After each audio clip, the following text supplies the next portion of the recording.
In today's video, I'm going to be discussing the Panasonic G7. It's a great intro micro four thirds camera that I have owned for the past 5 years. I'm going to tell you everything that I love about it and the things that I quite hate about it, but and give you reasons why those things I do hate are actually good for you, even though it kind of limits skills and capabilities on the camera itself. Whoa! Good morning and good night, guys. My name is Matthew Dangyou. Yes, that is Dangyou, like dang, you smell. Woo! It's costing around $500. Maybe it's gone up a little over time, so it might be closer to $600, but it's still a great intro level camera nonetheless. And what's great about the Micro Four Thirds system is that it's going to be not only jam-packing a lot of features because it has a smaller sensor, lenses tend to be cheaper, and you're able to get a better bang for your buck. When it comes to the Panasonic G7, this camera is a beast.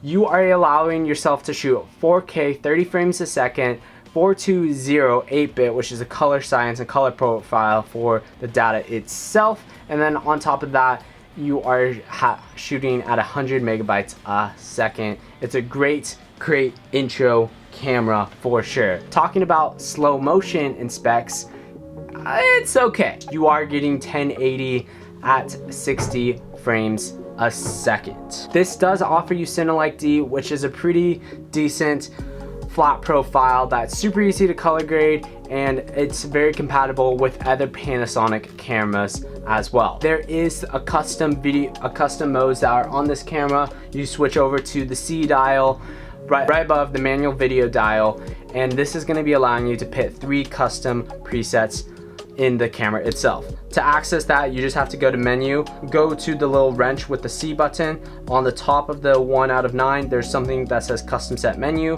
Whatever features you have on your camera, however you have it set up, ISO, literally everything to the dial.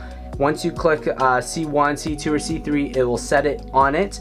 The last feature that I have for, in particular on video side, is that this camera offers you an unlimited recording limit.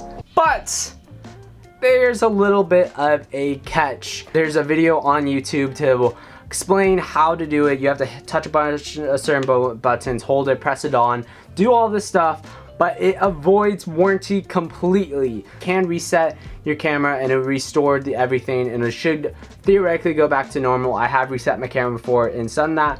But every time you turn off your camera, if you get a warning label, that's just because it's not supposed to have an unlimited record limit.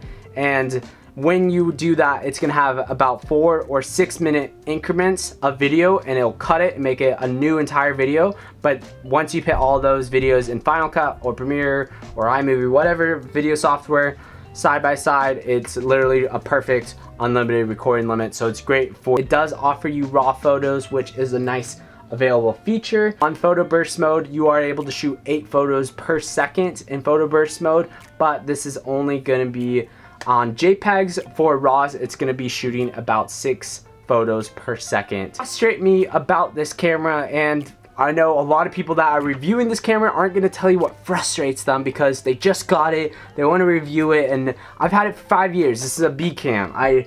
Things frustrate me, and I'll tell you what those things are. There is a no HDMI signal. You are not going to be getting any signal whatsoever when you're recording.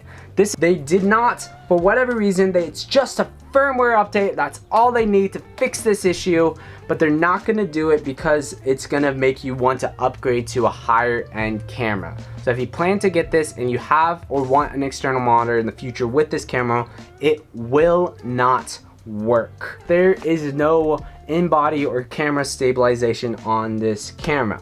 It's not going to be great. Your video and your footage is going to become pretty bad, but plus side of that is it will make you learn how to get stable footage without having in-body stabilization. I've done many projects with this camera itself with no gimbal. It makes you learn how to get stable footage without relying too much on the camera itself.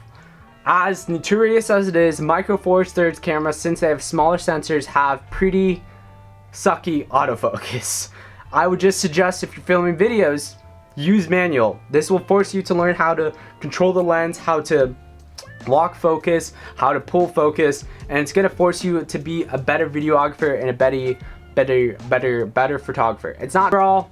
I do think this is a great intro camera, especially to the Micro Four Thirds world. It's a great unlimited record limit, but does avoid warranty again. But it's a great camera overall. Again, if you're at this point of the video and you haven't subscribed, you should subscribe. And especially if you've seen other videos done by me in the past, I'm a big fan of Panasonic and I'm a big fan of films. Definitely subscribe. I have a goal to the end of this year, and everyone that has been helping me get to that goal, thank you so much. I'm trying to hit 1,000 subscribers by the end of the year. So consider subscribing, and until next week.